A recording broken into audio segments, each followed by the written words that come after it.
Good morning, AM Brainstormers. Today we are here with Meng Qi and Jacopo Baboni-Schilingi.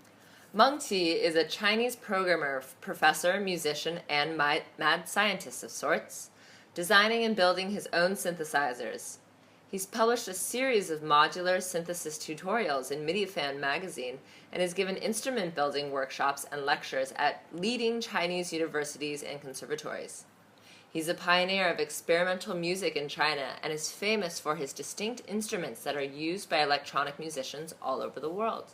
Hailing from Milan, Jacopo Baboni-Schilingi is a classically trained, internationally recognized composer and musicologist whose aim is to extend experience, knowledge, and understanding of the sonic landscape. Beginning piano studies and composition experiments at the age of 6, he had already received a university diploma by 14, and now holds his PhD in musicology. Outside his impressive number of collaborations with compositional work, Jacopo has committed himself to various research, teaching, and software design endeavors, including working with institutions such as the Sorbonne, Centre Pompidou, and Harvard. In conversation today, the two discuss the evolution of musical production alongside the development of instruments and software that allow for such growth. Going deeper, the duo philosophizes on the ways in which audiences can be engaged at the point of auditory creation. Bactagon would like to give special thanks to Opera Bimbana for their freshly baked pastries and The Other Place for their beautiful courtyard space.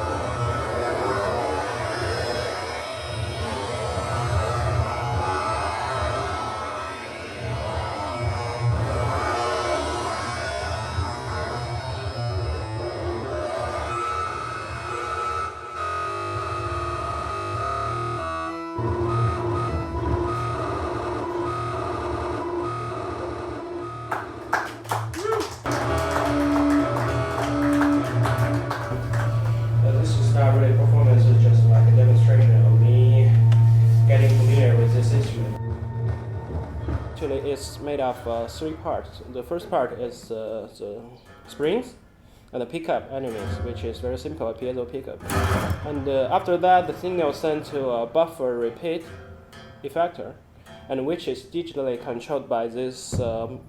This is a Eurorack module, and it's like a programmer type of module, can send 6 voltages, 6 different voltages simultaneously, and you can program it to do everything you want. It has few modes for sequencing, and it can be triggered by external gate and clock, which I didn't use this time. After I made this instrument, I got quite interest in feedback, which is kind of I love the subtle how do I think sensitivity. It's very sensitive. Also, it's very non-linear, so it makes a lot of interesting sound, and with each tiny movement it will change to a different status and make totally different sound, and the sound can be changed and settled. The sound will change and try to settle to a static sound, and you make another movement, it will settle to another sound, and the movement it makes is quite beautiful. And there's another effector giving it a little reverb, and that's all. Thank you. This is kind of an untraditional format on every aspect of our AM Brainstorm, but welcome and thanks for joining us. And perhaps would you like to give us a listen of some of your work as well, and then we can go into the questions. Okay. I make you listen one electronic composition that belongs to a music installation. Mainly, the sound you will listen is recorded, but it is produced by people moving sound displays. So people who listening only, they will not see the movie, but I show you also the movie that goes with. Software who controls movement in the space through cameras, and the algorithm I created interacting in real time with the movement, like you do technically. And manually, somehow I do with cameras, and audience do it.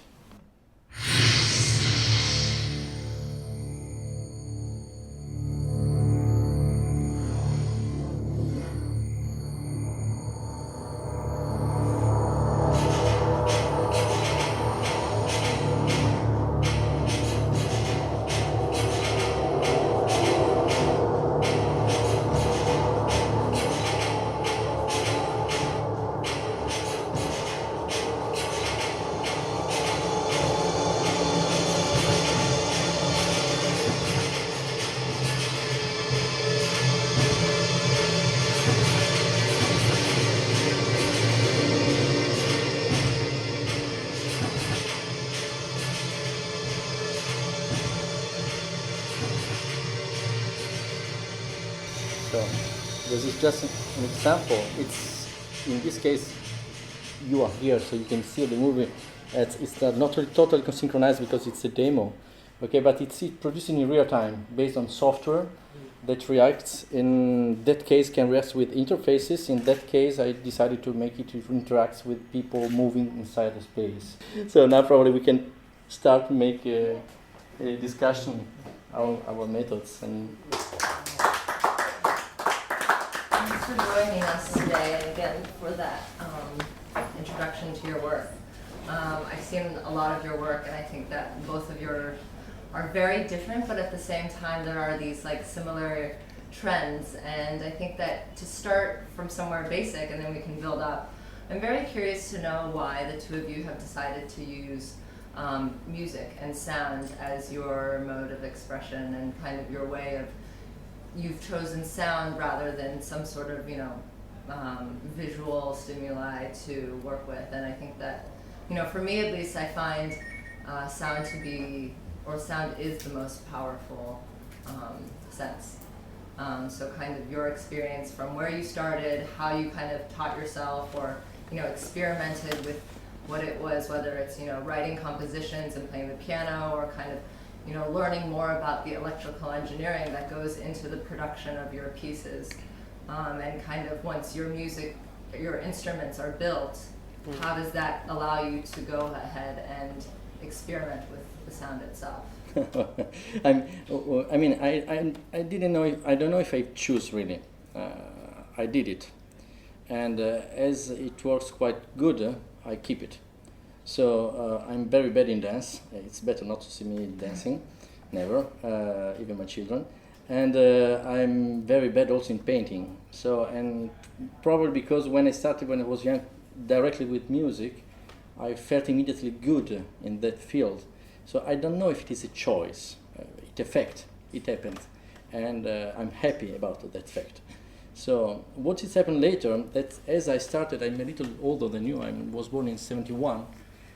For me, what was very strange, that I started with the piano, that is a very old instrument, and around me there was so huge sonorities and so new sounds done by other composers, that I wanted to change the nature of my music. So quickly I started to study also computer music, and that was a choice, of course. And nowadays I mix them together. I mix a traditional instrument with electronic music because I feel good, because any of us born in a given situation, in a given period of history, I think that we can completely erase what is before. In my case, I didn't want to completely erase some instrumental sounds, but it was for sure that there was not sufficient for me to make my own music. That's why I started build softwares. For the first question, my answer would be not quite far from his, because it's not my choice to like music. It's like almost like a nature-born aspect of people to like something. When I hear a good sound, a good music, I was instantly attracted. Yeah, I didn't make that choice. But for the more technical parts that I learned about engineering, programming stuff, is basically because I want to experiment with different interfaces and to see how the new interfaces would affect composing or real-time playing, and that's about. You know, I'm very fascinated by this notion that, you know, I look at your compositions, and when I look at them, I see this beautifully drawn painting almost. And when I ask you, you say you hear a symphony. It's kind of, you know, for me, I'm very interested in that connection and what has allowed you to, you know, make that correlation between the sound, which is this very ephemeral quality, and something so aesthetical.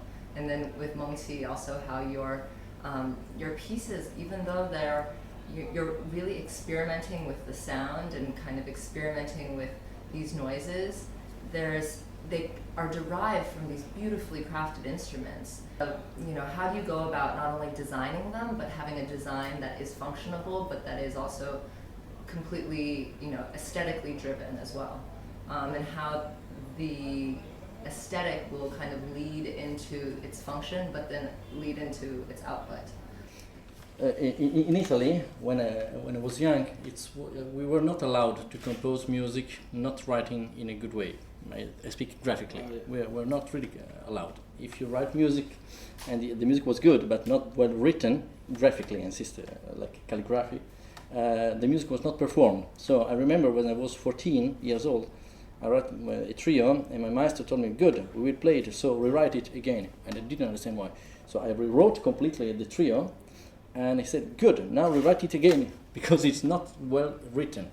So I wrote 5 times exactly the same music, note by note, since when the graphical point of view was achieved enough to be given directly to the musicians so they could play it.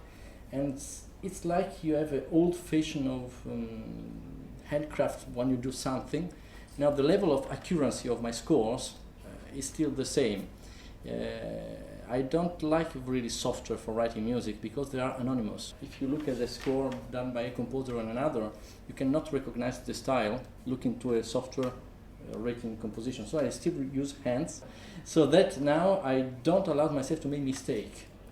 And so I try to be as much as concentrated as I can in order to give only one version of the score. And the fact that the scores are nice to be seen, it's a derivation of my education. But there is not an immediate link between a nice score and a nice sound. Very often the scores I write are really nice to look at, like a painting, as you said. But if you listen to the result, that can be very far from the acoustic result. At the same time, when I compose through the computer, the score are software. In that case, I am obliged, because I don't build the interfaces as you do. I use given software I built in several parts of the softwares. And in that case, I'm obliged to follow some protocols. So I feel less comfortable with the software than writing by hands. When you listen to my music, you cannot understand which part has been composed through the computer and which has been composed by hand. And for that reason, I'm quite happy about the mixing, about my old generation learning and the new generation practicing. Okay, for the visual side of my works, it's like that. So, as you know, I build instrument and sell it to musicians. And for me, I think the visual appearance of an instrument would make a big impact on how he or she would play this instrument.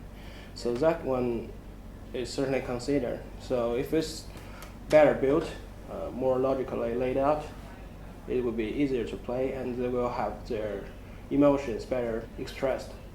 On the hardware domain, it's not only about visual appearance. It's mostly the functional thing would be the first I consider, because there's a lot of technical stuff to consider to build a hardware instrument, especially when it has some links with acoustic, like this, with some microphone picking the acoustic sound. So yeah, I always try to make it more logical based on my experiences in the past. Yeah, and that's about it. You talk about more of your process of actually building the instruments and writing compositions. That's the process. Yeah. Process is I first had the idea and start to draw a sketch on the computer and test different different part of circuit in the build. And if it all works, I put them together in a prototype and test output. Yeah. If we can take the example of this instrument, Okay. what was the initial idea and what's the name of this one? I still haven't a name of it for it, but I first built it because I built something in the past that's only with delay inside and kalimba times. So it's a kalimba with a delay. Thank you. Then since November last year, I started to design this science module, which is like a programmer and interface that I really like, I really want. So after I designed this, I thought maybe I should control the delay with this digital interface and see how that would affect the the playing experience. So I put them together. At first, this thing doesn't have a speaker, doesn't have a built-in speaker. But at the same time, my lecture at CAFA, I designed a little, very simple speaker driver board. So I was thinking, what would happen if I put it inside this? Because I know it will feedback through the solid surface. So I installed it, and the result was quite astonishing. Based on experimenting, I didn't thought about this whole thing. It's just progressing gradually. This one is a science module I designed. It's called the voltage memory. It has it's a tiny computer inside which can memorize like 84 sets of preset, and each preset contains 6 voltages. They're totally independent. You can adjust it, you can program it and save it to its memory, and you can record it with this touchpad. And when you flip this switch, it has 3 different sequencing modes that can be internally or externally driven. I don't know if that's a good explanation because it's too technical maybe. There is something very interesting from my point of view that that you are rebuilding. There is a really new way of thinking music, and you are doing it. That is to build completely the interfaces, physical interfaces. Yeah. And when I was younger, there was the need, probably you was a child at that period, to not having physical interface, just only softwares. So it's something cycles. We started with the physical instruments, then we built softwares, and now we go back to physical interfaces to control softwares. Yeah. And this is very, very nice because we jump back to gestures. Yeah. Softwares are so no sexy when you see them. I mean, when you play a software, it's useful. It works good, yes, no. But from a performance point of view, I don't kind like. of static. Yeah, I really don't like. I've seen many laptop performances. It sounds very good, but I don't like people on the stage just moving sliders. I don't know. It's like something very little, and you have huge sounds. In this case, you see the impact of the gesture, and you can really appreciate the analogy in a way about the gesture and the sound result, even if the digital conversion inside. That's why interface is becoming more and more interesting these days, because technology make it far more accessible than before. Exactly. Like a lot of people can build interfaces themselves with like simple technologies. And how do you avoid the feedback Larsen? Do you put some filters inside the Larsen? Because you have some microphones inside. Yeah, the microphone is right here. Yeah. So. And the speaker is here. Okay. So it's feedback through the solid surface. Okay. Up I understand. here. And it will also make this strings move, which will affect sound going into the microphone. Yeah. So if you manipulate the springs, it will change the sound accordingly. Yeah. So one thing very exciting about this the acoustic aspect of the instrument is like, because in digital world, almost all the data are quantized. It's like the pitch is quantized and all stuff has a resolution. All the ADs have a resolution, but when it comes to acoustic, the physical part of the instrument is like any tiny gestures will affect the output, and that is the most exciting part. It's really alive. So.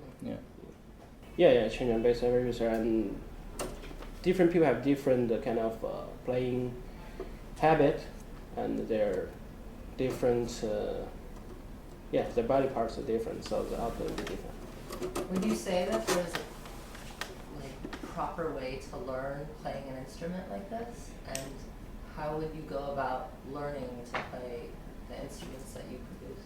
If I take this as an example, I haven't seen instrument like this before. There are something similar, but not exactly. So I don't think there's a so-called proper way to play an instrument. It's about experimenting and find the sound or find the movement you like the most. Yeah. Do you think as time goes by, there could be a way for someone to want to standardize the way of playing an instrument like this? And I think for Do you think that's healthy? Yeah, for so an instrument, like, there's a standardization. Is that a word?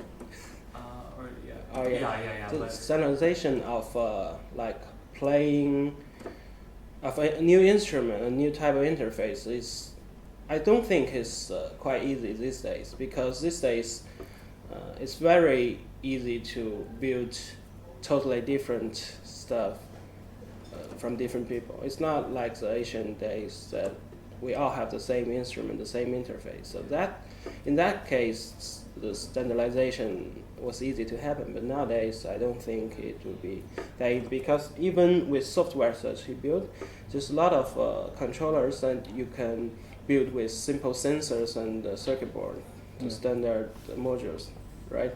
So, no, there's it's not easy to like for a standard playing method to happen these days.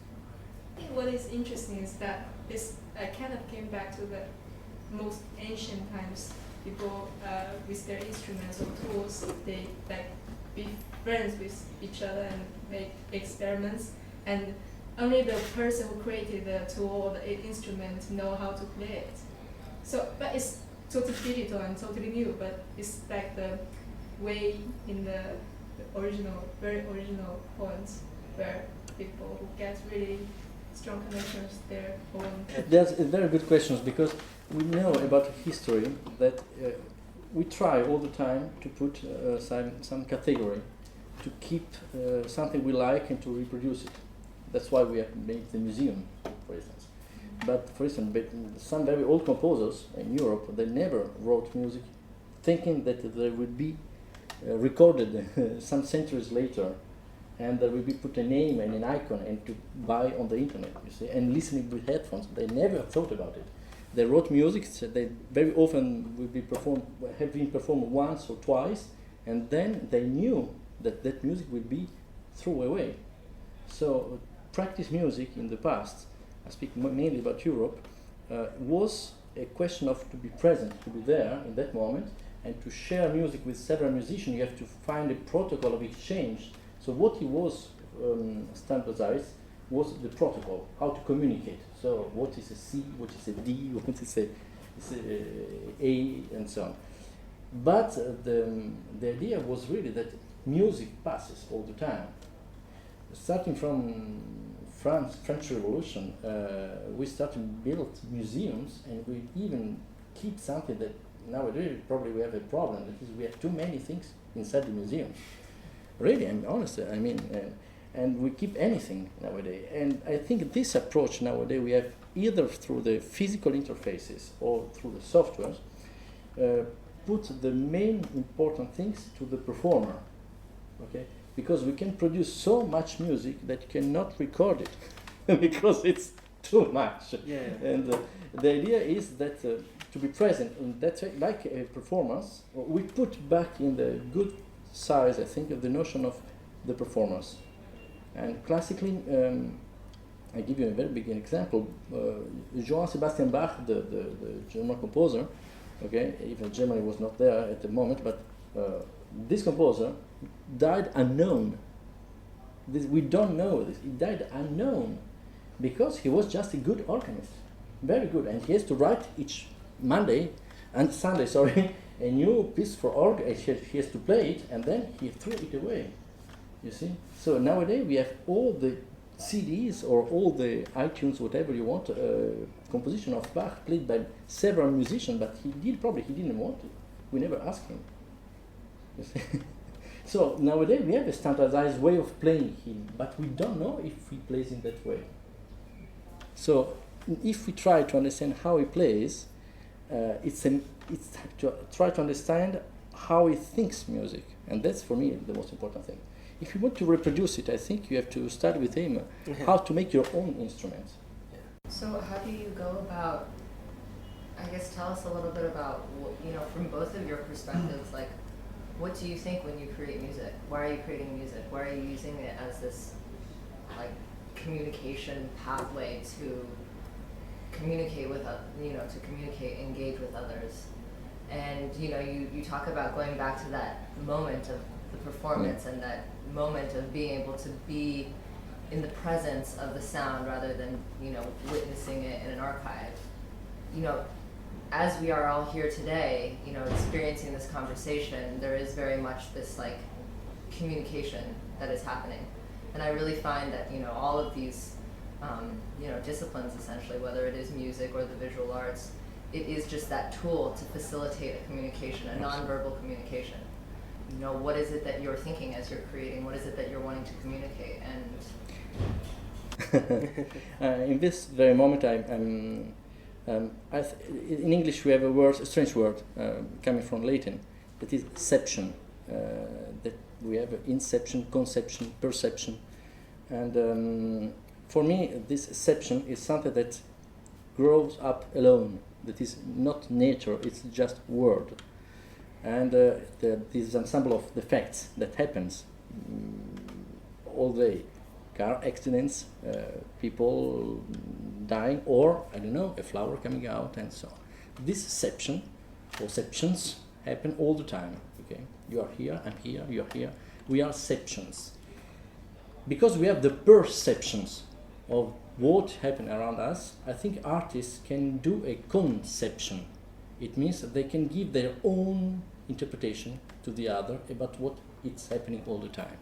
So for me, for myself, I'm aware that I can see around me many things that I call nowadays ceptions, because I can perceive them, so I have the perceptions of these things. I'm trying as much as more of giving my own conception. And in my case, as I started with music, and it was probably the good choice, coming back to your first question, the good situation, okay? In my case, I think it's my best way of express what I feel and how to restitute these feelings. It's like a photographer. I mean, a photographer take the moment of the conception. You see, it takes the deception coming out itself, and it takes that exact moment. In music, it's a little longer, but not so longer, because we are in real time in music. And personally, when I feel something, it's too late. It's already music. So I cannot nowadays say to you, when I start composing, when I feel something, it's already composition. Because I feel, it means when I perceive something, I'm already conceiving it. so then what is the actual process of creating it? Because that conception then is just in the existence of your mind. Because this word, we have lost the meaning also of what is manipulation. Manipulation comes again from Latin, sorry, even in English. It means giving a money, it's the hands, and polation is the polarity, it's direction. So manipulation means give a direction with your hands. And I think for me creation is exactly to give a manipulation of what I perceive. It means that as it happens alone, and I have the gift to give my own way, for me the creation is just to take what is happening and manipulate in order to give my own sensation of it. Because the same fact you are looking from your point of view is different, the same fact than one I'm looking, because we are different, because we are from two different countries. That's why I appreciate very much distances between countries. I don't like it. So I was in a forum recently between contemporary composers. One of them, I never say who is, because it's unfair. He said, I'm very proud that nowadays contemporary Chinese music is very close to the European one. And I said, sorry, but I came to China to listen to something new. And you are telling me that you are producing something exactly we are doing in Europe. You see, I don't understand why I have to come here. I mean, I said in Europe. I appreciated very much the differences, because through the differences we can see different way of looking at the same object. So the conception for me is this difference. And the manipulation is, if we take the very old etymology, means to give the direction you think is yours direction. Do you know what he meant by saying that the Chinese contemporary music was going towards Absolutely. the European one? Absolutely, I perfectly know. And I went to the City of Music in Paris, and with a friend I said, please close your eyes while listening a composition. Just let's name how many composers could be there on the stage. 10, 20. I don't know, because in this very moment, in some kind of music, you cannot even recognize the origin of the person. You cannot even say if it's a woman or a man. And I believe that the differences are fundamental to give up, and not to give up, to give out the specification of ourselves, you see. And I think this person was saying that probably Chinese music, a part of the Chinese music is coming out of the traditional Chinese. It happened a long time ago. But in the contemporary music, not in the electronic music, in the contemporary music, there is something strange. You cannot even say who is the composer. You have many wines in front of you. Okay, you make a blind tasting wine, and all the wines are similar.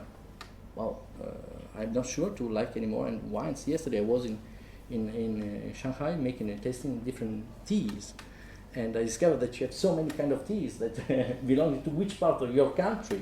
They are completely different. Let's imagine that all the teas are equal. For me, it's embarrassing. So is this like the development of do you see this as an inevitable thing?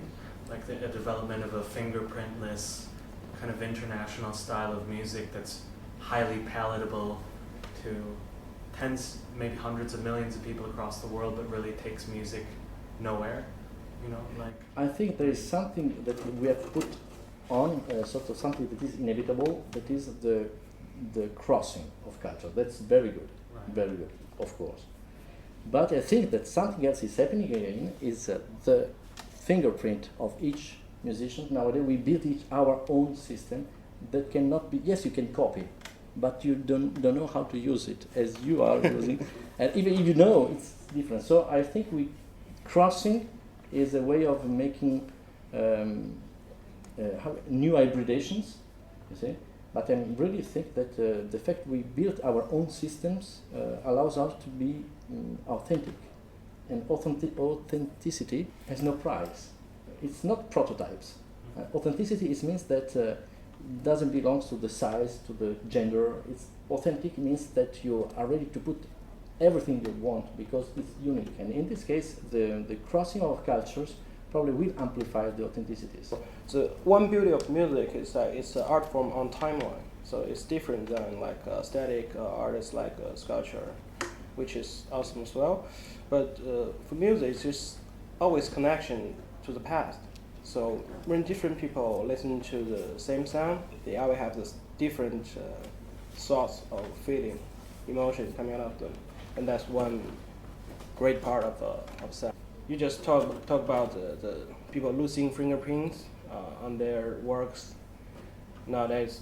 I think that that has some connections with the instrument that I like to say, because there's a lot of musical equipment in the world, and music plugins on the world that's built to allow people to make the same music over and over again, and that's, I think it's because of the mass production that's happening in the world to make a lower cost and about the company and profit type of thing. But for this type of instrument, which I know a lot of people are building in the world, our aim, our goal is to jumping out of the mass-produced gear market and putting something unique into into the hands of musicians who is wanting something unique. Yeah, I want to ask one last question though. I think, going back to this notion of mass music and like mass production and mass dissemination of it, and going back to that notion of manipulation and how you are using very much your perception to manipulate that which is, being conceived. And I think that I'm curious to know what you think about, this kind of globalized trend of electronic music and how this kind of digital beat has kind of, gone into every single element of pop music, and how, as artists, I don't necessarily know if artists are still kind of, using their own perspective to manipulate that which is, existing in front of them because they really feel that way, or whether they're wanting to hear themselves to be heard and to be, accepted by a larger audience.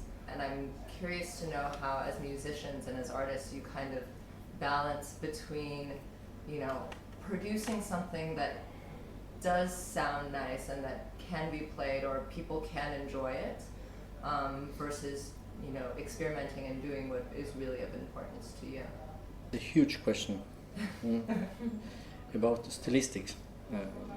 How can you create your own style and make people understand it is your own style and to belong to the same community? So, for sure, what is happening around us, I think around what I see around me, is that there are many more composers in a way than in the 70s, for sure. And they, thanks to this new technology, or thanks to several kind of technologies nowadays, we can express easily with a very complex sound. And the question is how to belong to this community, because after a while each artist would like to live, at least thanks to his job. So he has to reach, in a way, a part of the audience. How to convince the audience that he belongs to this kind of music, but he is itself, you see. This is a stylistic question, and this is very complex, and I agree totally with you when you say that there is softwares that has been conceived to produce the same kind of music. And mainly music for movies, if you close the eyes and you see which kind of movie I'm looking at, you don't know, because music are so self-similar.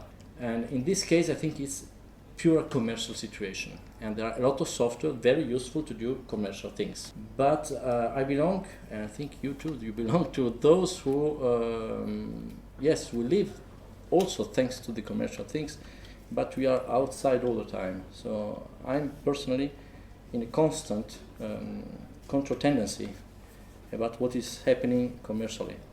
So, and why there are more composers nowadays, because composition goes really beyond the writing of music, and that's something new, and that's something that started in the 50s with the magnetophones, and nowadays we have so many possibilities that even somebody who really don't know how to read music can compose great music.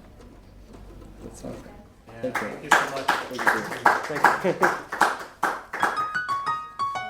This podcast was produced in collaboration with Michelle Proxel.